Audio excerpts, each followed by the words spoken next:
You wake up tired, but not in a way sleep can fix. Your body is fine. Your schedule might even be manageable, but your mind feels diluted, like every thought has to push through static before it becomes clear. You sit with your coffee, maybe open your laptop, maybe tell yourself, today I'll focus. And for a moment, you believe it. Then something small happens. A notification, a subtle urge, a flicker of boredom. Your hand moves before your intention catches up. You check your phone. Not for long. Just a quick glance. That's what you tell yourself. But the moment you unlock the screen, something shifts. One message leads to another. One piece of content leads to the next.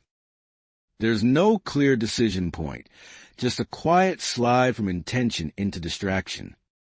20 minutes disappear. Sometimes more. And when you come back, there's a faint irritation sitting beneath the surface.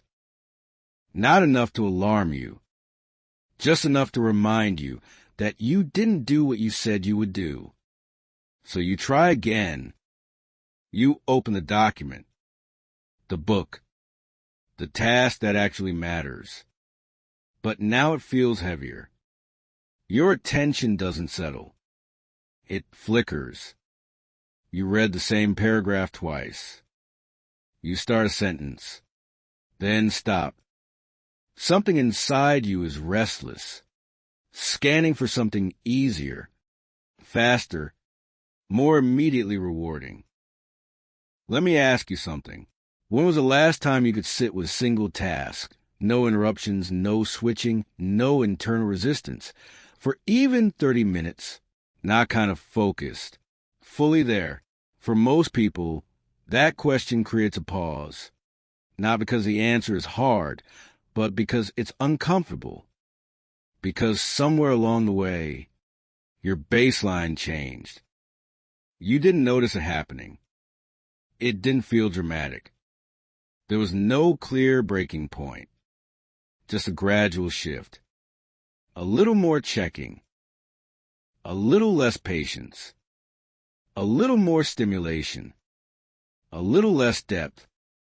Until one day, what used to feel normal, reading deeply, thinking clearly, staying with something difficult, starts to feel unnatural.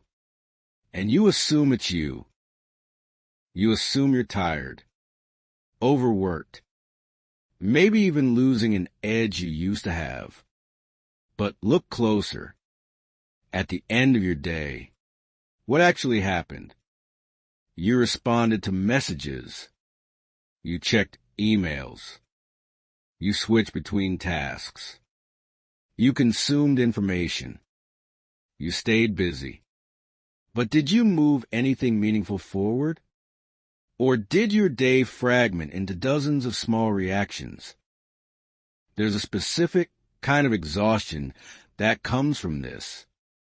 You close your laptop at the end of the day and feel drained but not satisfied. You've used energy, but not built momentum.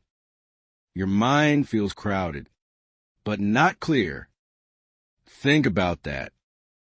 How do you become mentally exhausted without doing anything deeply demanding? That contradiction is a signal. Here's another moment you might recognize. It's evening. Finally, some space. You think about doing something intentional, reading, planning, maybe even just sitting with your thoughts. But instead, you reach for your phone. Not because you decided to, because it's easier. And an hour later, you're still there. Your body hasn't moved. Your life hasn't advanced. But your mind feels more tired than before you started. This is the modern struggle. Not a lack of time. Not a lack of ambition. but a slow erosion of attention, so normalized that you stop questioning it. You adapt to it. You start believing this is just how your brain works now. Short bursts, constant switching, low-grade fatigue. And over time, your expectations shrink to match your capacity. You stop attempting deep work because it feels uncomfortable. You stop trusting your focus because it feels unreliable. You stop pushing into meaningful effort because it feels heavy. Let me ask you something else.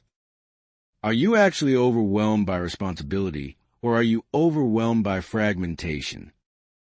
Because those are not the same. One requires better priorities. The other requires rebuilding your mind. And most people never make that distinction. They try to fix the surface, optimize schedules, organize tasks, download another tool, while the underlying system continues to degrade. So the cycle repeats.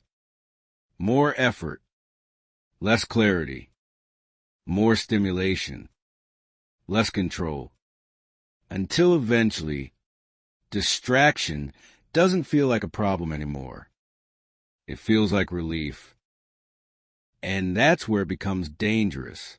Because the moment distraction feels like relief, you stop resisting it. You start depending on it. And without realizing it, you train your mind to escape the very conditions required for depth, clarity, and meaningful progress. Think about that carefully. Because this is not just about focus. This is about what your life becomes when your attention is no longer fully yours. The problem is not where you think it is.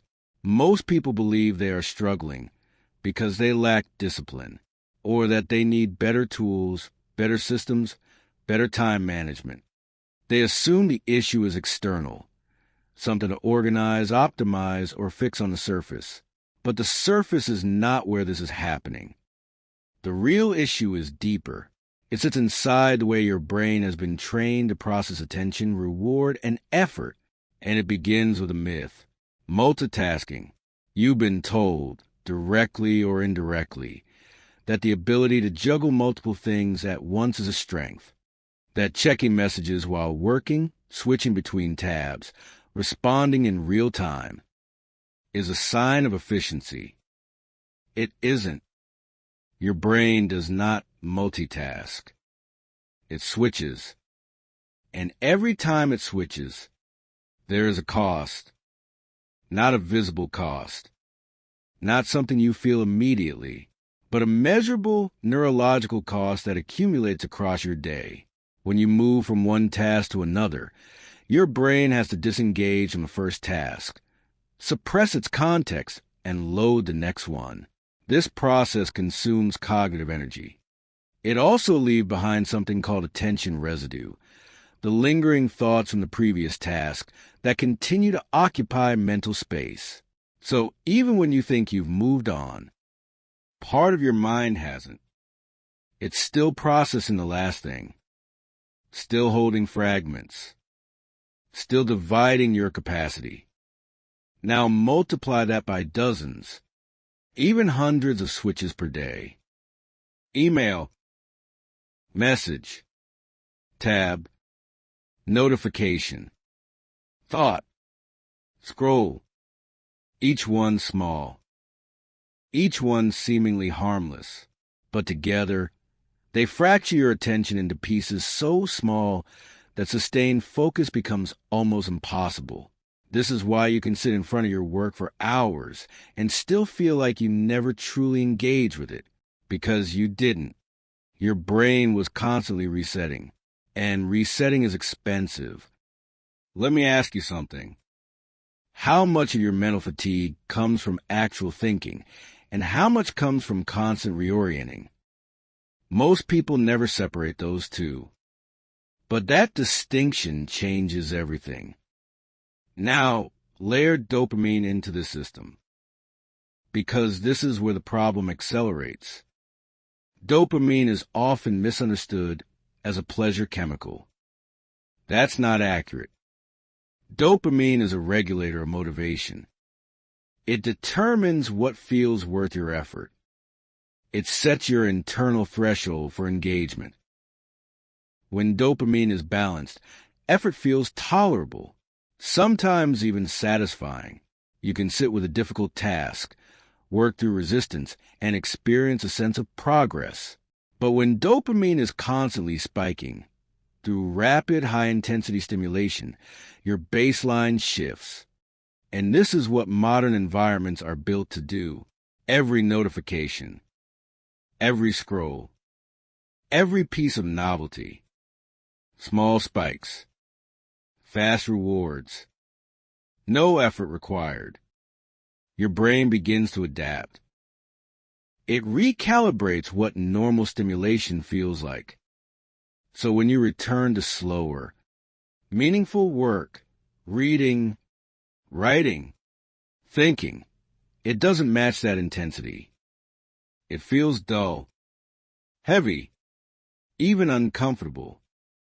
Not because the task is inherently difficult, but because your brain has been conditioned to expect something else. This is dopamine desensitization.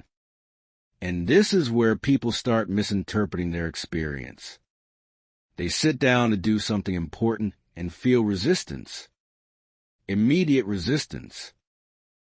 And they assume it's a lack of discipline. But it's not. It's a mismatch between what your brain has been trained to expect and what the task requires. Your system has been optimized for speed, novelty, and constant input. Not depth, not silence, not sustained effort. So when those conditions appear, your brain reacts. It signals discomfort. And that discomfort pushes you toward relief. A quick check, a small distraction, something easy. And when you respond to that urge, even once, your brain learns. It connects discomfort with escape, effort with avoidance, and the loop strengthens. Think about that carefully. You are not just getting distracted. You are training your brain repeatedly to abandon depth. Let me ask you directly. When you feel that subtle resistance before starting something meaningful, do you sit with it? Or do you immediately look for a way out?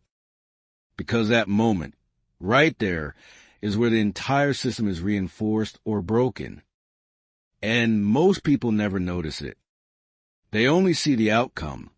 I can't focus. But they don't see the mechanism that created it. Here's the uncomfortable truth. Your brain is doing exactly what it's been trained to do. It is not failing you. It is following patterns. Patterns built through repetition. Patterns shaped by environment. Patterns reinforced by reward. And until you change those patterns, no amount of motivation will fix this. No new app. No new planner. No sudden burst of discipline. Because you are not dealing with a scheduling problem. You are dealing with a conditioned nervous system. One that has learned to prioritize speed over depth. Relief over effort. Stimulation over meaning. And this is why the problem feels so persistent. Because it is not about trying harder. It is about retraining what your brain considers normal, which is a very different challenge, and a much more important one. Because once your baseline is distorted, everything downstream is affected. Your ability to think, your ability to create, your tolerance for difficulty, even your sense of satisfaction. So the question is no longer, why can't I focus? The real question is, what has your brain been trained to expect, and are you willing to change it? Steve Jobs is often misunderstood. People reduce him to vision, to creativity, to charisma. They talk about intuition, aesthetics, and product genius. But those are surface-level interpretations. They miss the deeper mechanism that made his output possible. Jobs was not just creative. He was protected. Protected from noise. Protected from fragmentation. Protected from the endless stream of inputs that most people accept as normal. And that protection was not accidental. It was designed. There's a moment inside Apple that reveals this clearly. A team comes in with a list of ideas. Not bad ideas. Not distractions. Good ideas. Valuable features. Opportunities that, on paper, would improve the product. And Jobs rejects most of them, not because they lacked merit, but because they competed with focus. This is difficult for most people to understand. We are conditioned to believe that progress comes from adding more. More features. More options. More possibilities. Jobs operated on the opposite principle. Progress comes from elimination. Every additional input, no matter how good, creates a cognitive cost. It divides attention. It introduces complexity. It pulls energy away from what matters most. So instead of asking, "What can we add?" he asked, "What must we remove to protect clarity?" Think about how rare that is. To say no to bad ideas is easy. To say no to good ideas requires discipline. Because good ideas are seductive. They justify themselves. They feel productive. They create the illusion of progress. But they fragment attention just as effectively as distractions. And Jobs understood that fragmentation, no matter how sophisticated, still destroys depth. This is where his approach becomes relevant to you. Because your problem is not just distraction, it's overpermission. Too many inputs allowed into your environment. Too many things competing for your attention. Too many open loops. And you try to manage all of it with willpower. Jobs didn't rely on willpower. He removed the need for it. He simplified aggressively. He wore the same style of clothing every day. Not as a quirk, but as a decision. Each small choice you eliminate preserves cognitive energy for more important ones. He controlled his environment, limited unnecessary meetings, created space for uninterrupted thinking.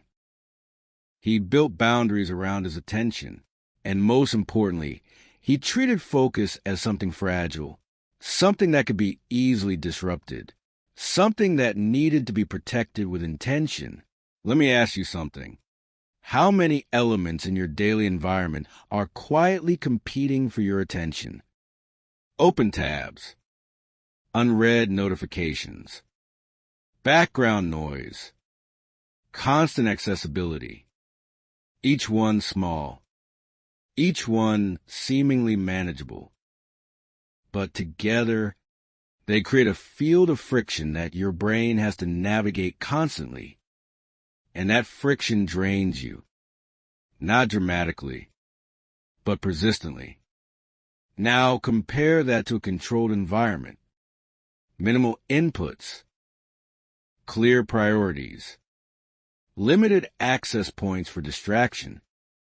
In that environment, focus is not something you force. It's something that emerges. This is the difference between resisting distraction and removing it. Most people live in resistance mode. They sit down to work with their phone nearby, notifications active, multiple tabs open, and then try to be disciplined. That is a losing strategy because you are placing yourself inside a system designed to pull your attention away and then blaming yourself for being pulled. Jobs didn't do that. He designed environments where distraction had no easy entry point. And this is the real lesson. Focus is not a personality trait. It is the result of constraints. Deliberate constraints. Chosen limitations that protect your ability to think deeply. Without those constraints, your attention will always be divided, not because you lack strength, but because the environment is stronger. Let me ask you directly, are you trying to become more disciplined while leaving your environment unchanged? Because if you are fighting an uphill battle you don't need to fight. The goal is not to become someone who can resist everything. The goal is to become someone who doesn't have to. That shift changes everything. Because once you remove the constant pull of distraction, something interesting happens. Your mind settles. Not immediately, but gradually. The noise decreases. The urge to check fades. Your thoughts begin to extend further without interruption. And for the first time in a long time, you experience what sustained attention actually feels like. Jobs didn't access that state by accident. He built his life in a way that made it possible. And this is where most people hesitate, because elimination feels like loss. Closing tabs feels restrictive. Turning off notifications feels like disconnecting. Saying no feels like missing out.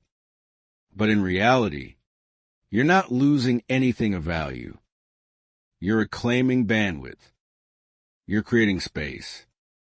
You're allowing your mind to operate at a level that constant input has been suppressing.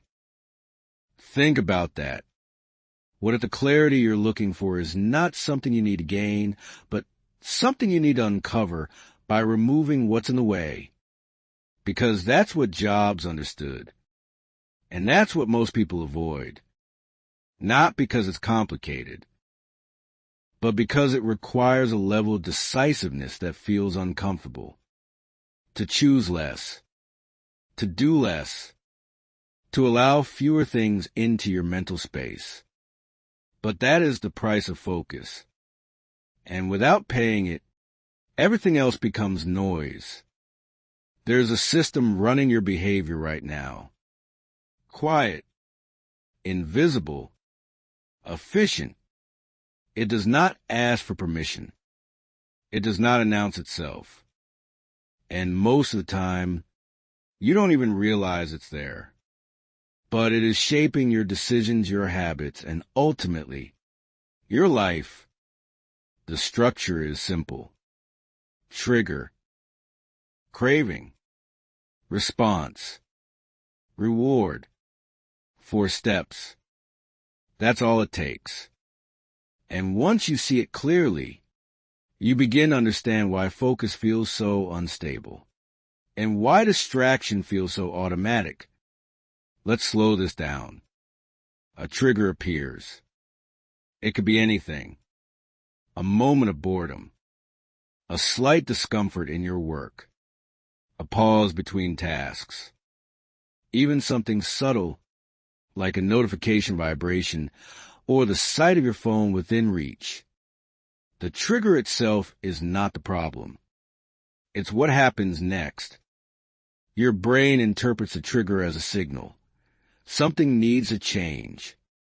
Not necessarily something external. Something internal.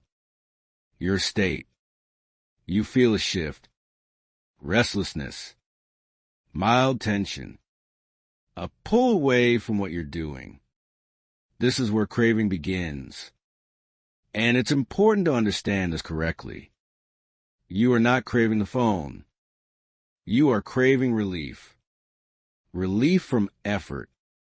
Relief from uncertainty. Relief from the quiet discomfort that comes with sustained attention. So your brain searches for the fastest path to that relief. And in modern environments, that path is always available. You respond. You reach for the phone. Open a tab. Check something. Anything. The action is quick. Familiar. almost automatic. And then comes a reward, a small release, a hit of stimulation, a temporary shift in your mental state. The discomfort fades, and your brain records the entire sequence. Trigger relief, effort escape. And this is where reinforcement happens, because your brain is always learning. Every time you complete this loop, you strengthen it. You make it faster, easier, more automatic, until eventually the gap between trigger and response disappears. You don't decide to check your phone. You just do. Think about how often that happens. You're working, and suddenly you're holding your phone, without remembering the exact moment you picked it up. That's not carelessness. That's conditioning. Let me ask you something. How many times per day do you act without a clear, conscious decision? Not big actions. Small ones.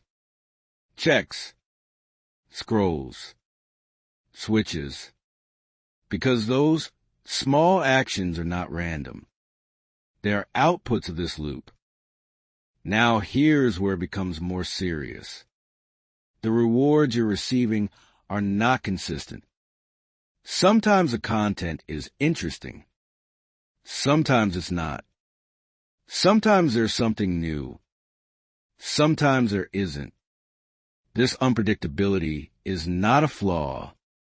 It's a feature. It's called intermittent reinforcement. And it is one of the most powerful behavioral drivers known in psychology. Because when rewards are unpredictable, your brain becomes more engaged, more attentive, more hooked. You keep checking not because every interaction is valuable, but because one of them might be. This is the same mechanism that drives gambling, and has been embedded into the tools you use every day. So now, your brain is not just responding to triggers. It is anticipating rewards. Constantly. Scanning for the next opportunity to feel something different. And this creates a deeper problem. Because over time, your tolerance for neutral states decreases. Silence feels uncomfortable. Stillness feels unnatural. Focus, real focus, begins to feel like deprivation. Not because it is, but because it lacks the rapid stimulation your brain has adapted to. Let me bring this into a real moment. You sit down to work. Within a few minutes, you feel a subtle resistance. Nothing dramatic. Just a slight urge to shift. That's the trigger. Your brain remembers that checking something will relieve this feeling. That's the craving. You open a tab. That's the response. You feel a small release. That's the reward. Now the loop is reinforced. And the next time that resistance appears, the process will happen faster. This is how distraction becomes automatic, not through a lack of discipline, but through repeated reinforcement. And here's the part most people don't see. This loop doesn't just steal your time. It reshapes your brain. Each cycle lowers your tolerance for effort. Each escape weakens your ability to stay.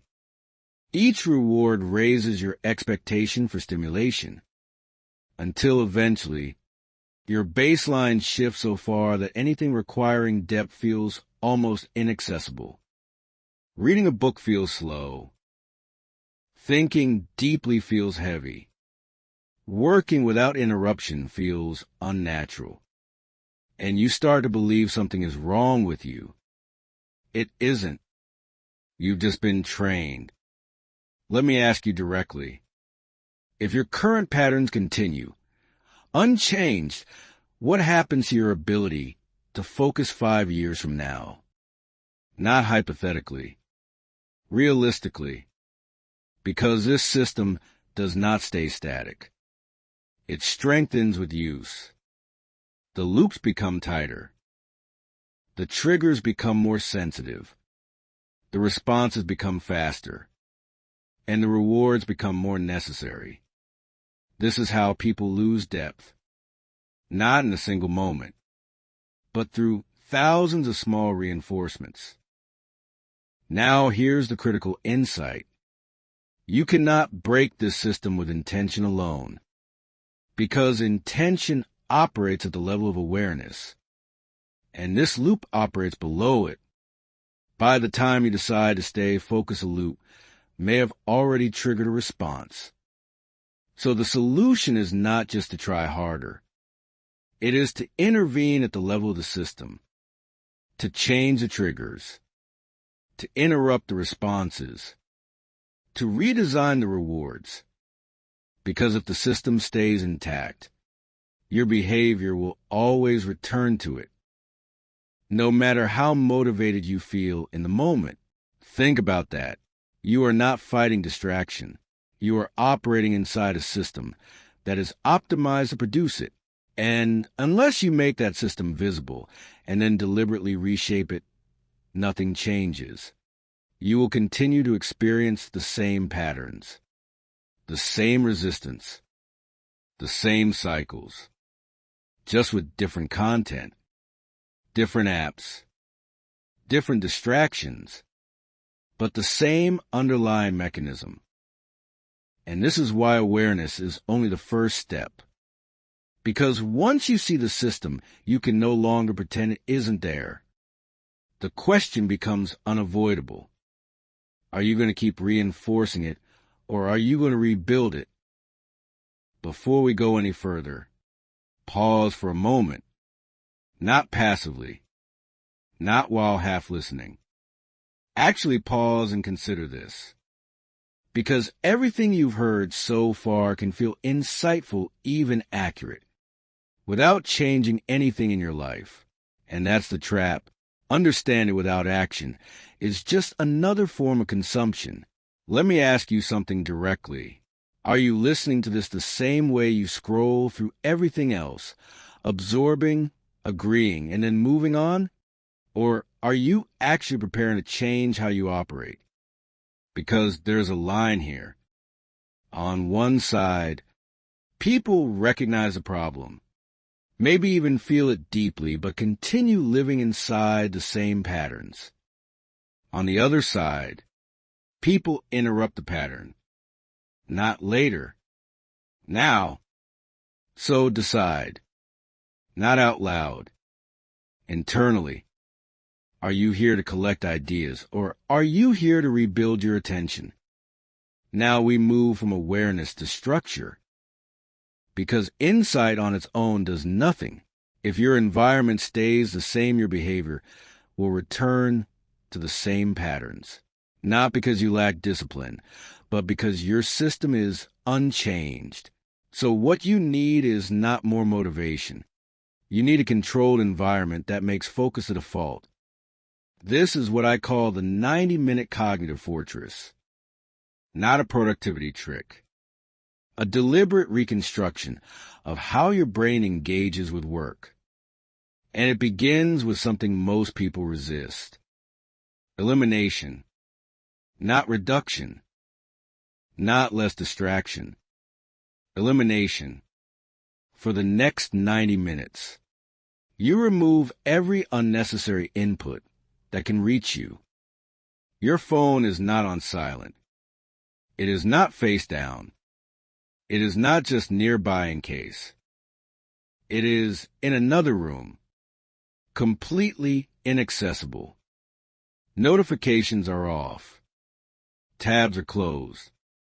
Only the tools required for your task remain. Why this level of strictness? Because willpower collapses under cognitive load. When your brain is already working, even a small interruption, a vibration, a visual cue, a thought of just checking something, can break your focus.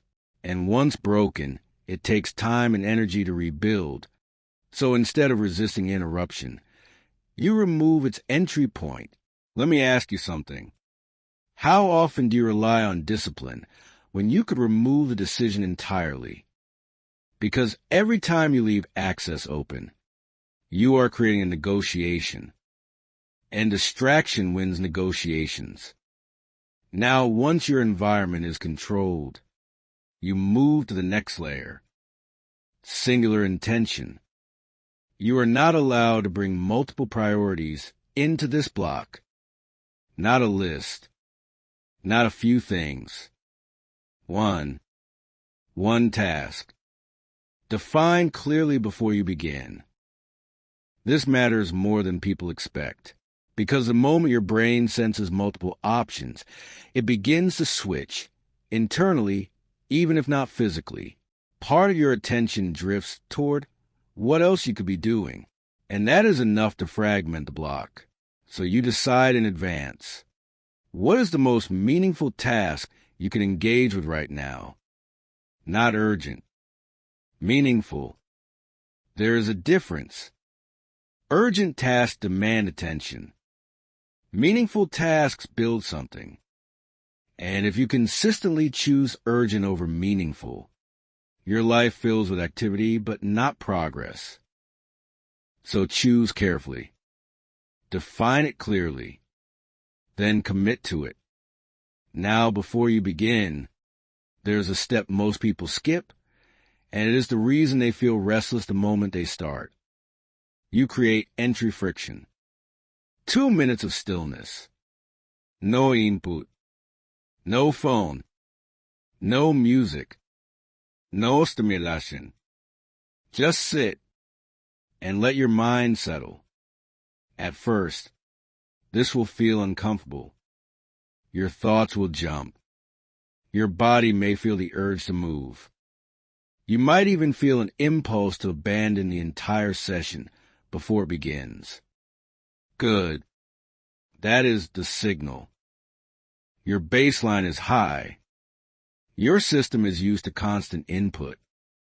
This pause begins to reset it. Think of it as shifting gears from reactive mode into deliberate mode. If you skip this step, you carry the noise of your previous state directly into your work. And then you wonder why you can't focus. Now you begin. The 90-minute block. No interruption. No squeeching. No escape. And this is where the real work happens, not in the task itself, but in your response to discomfort.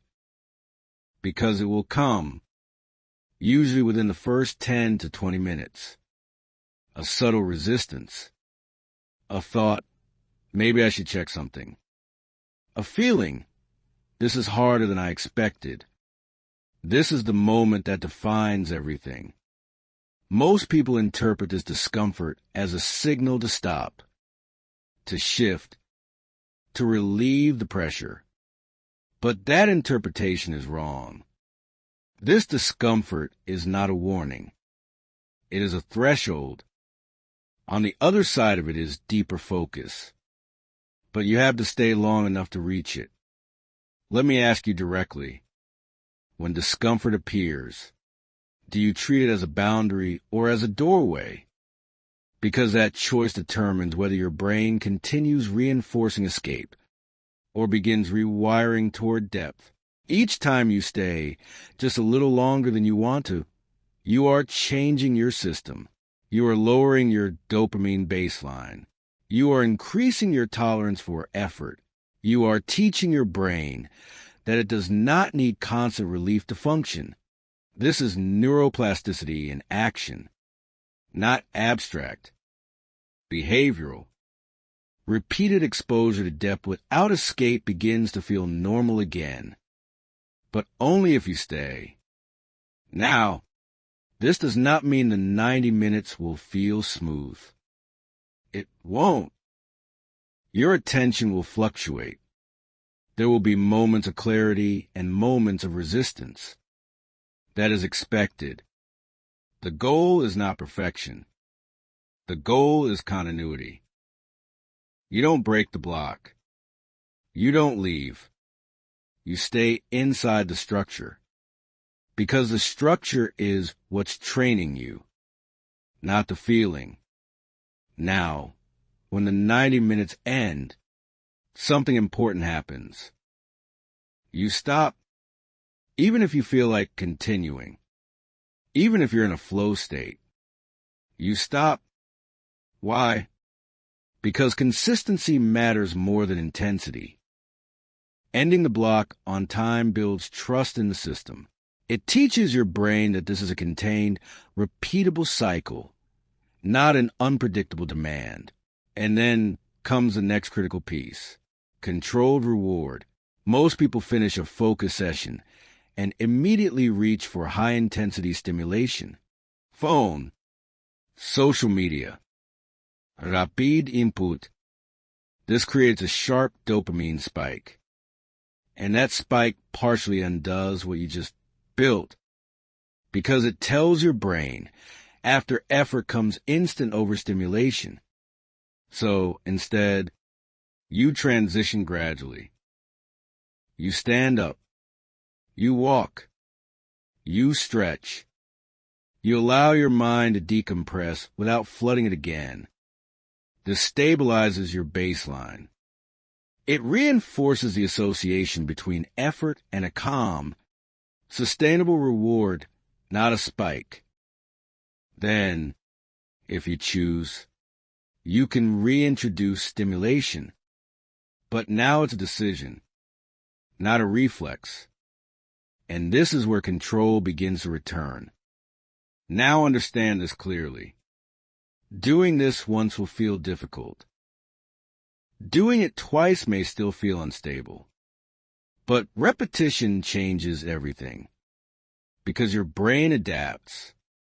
What feels uncomfortable today becomes neutral tomorrow and eventually becomes your default state. But only if you are consistent. This is where most people fail. Not because they don't understand, but because they stop too early. They try it once.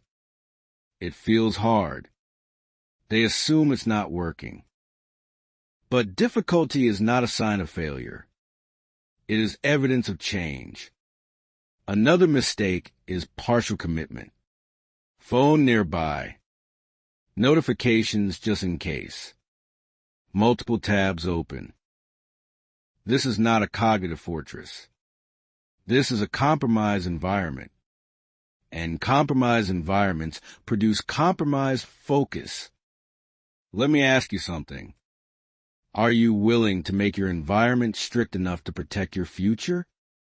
Or do you keep leaving openings and hoping your discipline will hold? Because hope is fragile. Structure is reliable. The 90-minute cognitive fortress is not about forcing yourself to focus. It is about removing everything that prevents you from doing so. It is about creating a space where depth is possible again.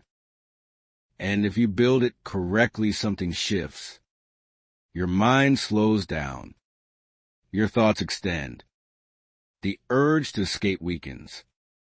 And for the first time in a long time, you experience what it feels like to stay. Not for a few minutes, but fully. And that is where real work begins. Now slow down, because this is the part most people try to skip. The part where you stop analyzing the system and start confronting yourself inside it. All of this distraction, fragmentation, overstimulation, it's not just happening to you. It's being allowed, reinforced, repeated. And that means, at some level, it's being chosen. Not consciously, but consistently. So let me ask you something. Are you building a life that requires your full attention, or have you adapted to one that only demands fragments of it? Because your habits will always align with what your life asks of you. If everything around you can be handled in short bursts, quick reactions, and shallow engagement, your brain will never need to go deeper. And over time, it will lose the ability to. Now look at your days. Not what you intend to do. What you actually do. How much of your time is spent creating something that didn't exist before you started? And how much is spent consuming, reacting, responding, moving through streams of other people's priorities? Be honest, because this distinction defines everything. One builds, the other absorbs.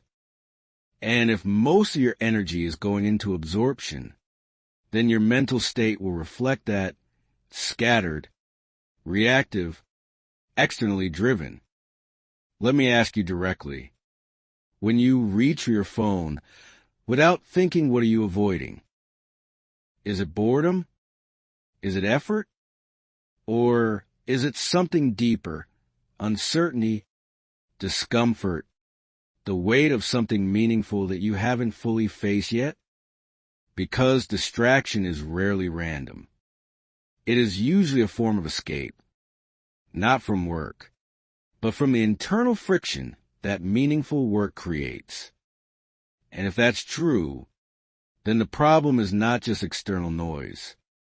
It's your relationship with silence, your tolerance for stillness, your ability to sit inside discomfort without immediately resolving it.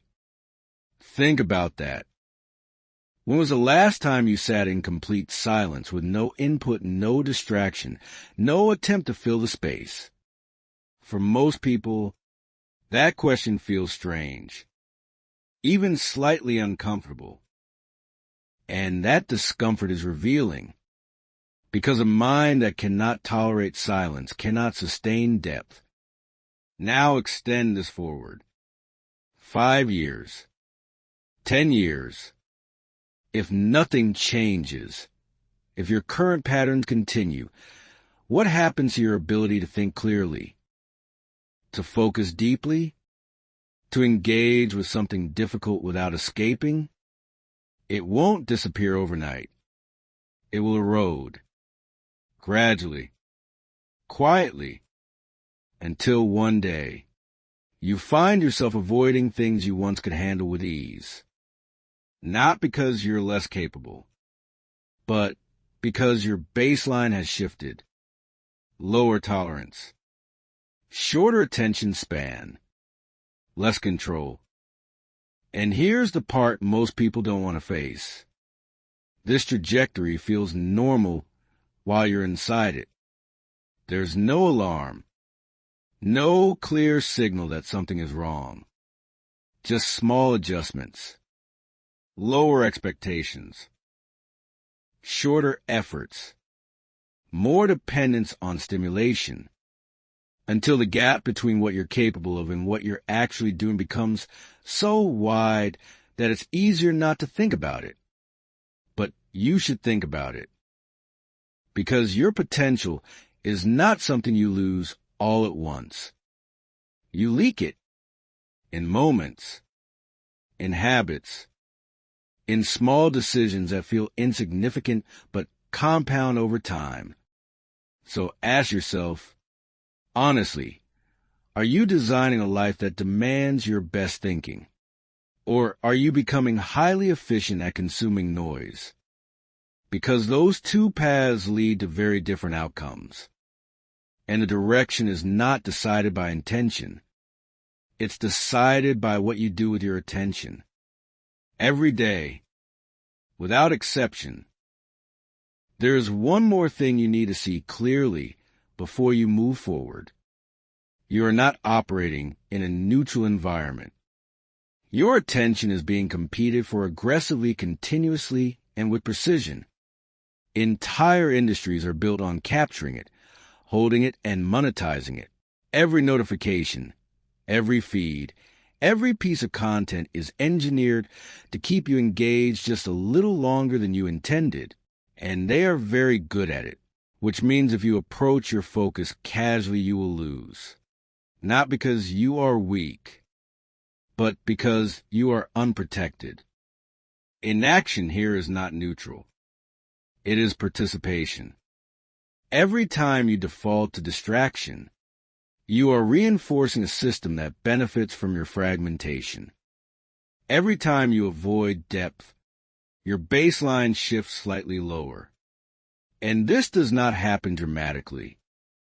It happens quietly, day after day, until one day, sustained focus feels like something other people can do, but you can't. Think about that, because the cost is not just lost time. It is a gradual decline in your ability to think, to create, and to direct your own life. And the longer you wait, the harder it becomes to reverse. This is where it becomes a decision, not an idea, not a concept, not something you agree with and move on from. A decision about how you are going to operate from this point forward. Because now you understand the system. You understand that your distraction is not random, that your fatigue is not accidental, that your lack of focus is not a character flaw. It is conditioning. And conditioning can be reversed, but not casually, not when it's convenient, not when you feel ready. It requires something most people avoid. Discipline. Not the loud, performative version. The quiet kind. The kind that shows up when no one is watching. The kind that holds the line when your mind starts negotiating. Because it will negotiate. The moment you sit down and remove stimulation, your brain will push back. It will tell you this is unnecessary. It will suggest you check something quickly. It will create reasons to break the structure. That is not intuition. That is withdrawal. You are removing a constant stream of stimulation your brain has adapted to. Of course it resists. Of course it feels uncomfortable. But discomfort is not a signal to stop. It is a signal that something is changing. Let me ask you something. How long have you been obeying every impulse the moment it appears? Every urge to check, every moment of boredom, every hint of difficulty. And what has that obedience given you? More clarity? More control? Or just more dependency? Because each time you follow the impulse, you reinforce the pattern. And each time you resist it, even briefly, you weaken it. This is the shift. From reacting to directing. From being pulled to choosing where your attention goes. And that shift requires repetition. You don't rebuild your focus in a single session. You rebuild it through consistent exposure to depth. Through staying when it's uncomfortable. Through finishing what you started without escaping. Through protecting your environment even when it feels excessive. This is not about becoming extreme. It's about becoming precise.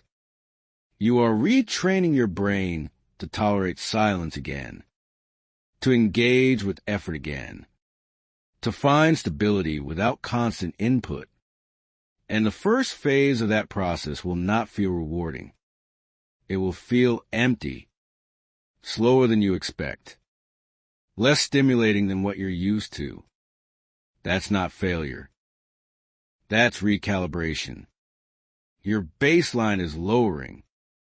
Your system is stabilizing. And if you stay with it long enough, something changes. Focus stops feeling forced. It becomes accessible. Clarity returns. Not all at once, but in moments, then longer stretches, then entire sessions, and eventually it becomes something you can rely on again, but only if you hold the line. So here's what you do. You don't wait for motivation. You don't optimize endlessly. You don't prepare for the perfect moment. You start. 1 90-minute block. Fully protected. No compromise. You remove the distractions. You define the task. You sit through the resistance. And you finish. Then you repeat. Tomorrow. And the day after. Because this is not a one-time correction. It is a standard. A way of operating.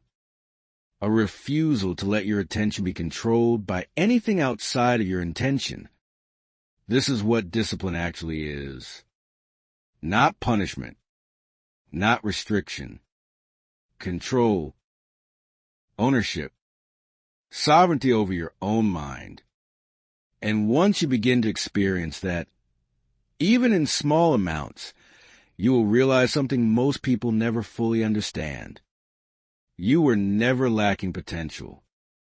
You were just scattered. And now, you're no longer willing to be. If you are ready to stop bleeding your potential into a screen, subscribe and commit to reclaiming your cognitive power today. This is not about content. It is about a standard, a decision to think clearly, act deliberately, and protect your attention in a world designed to take it from you.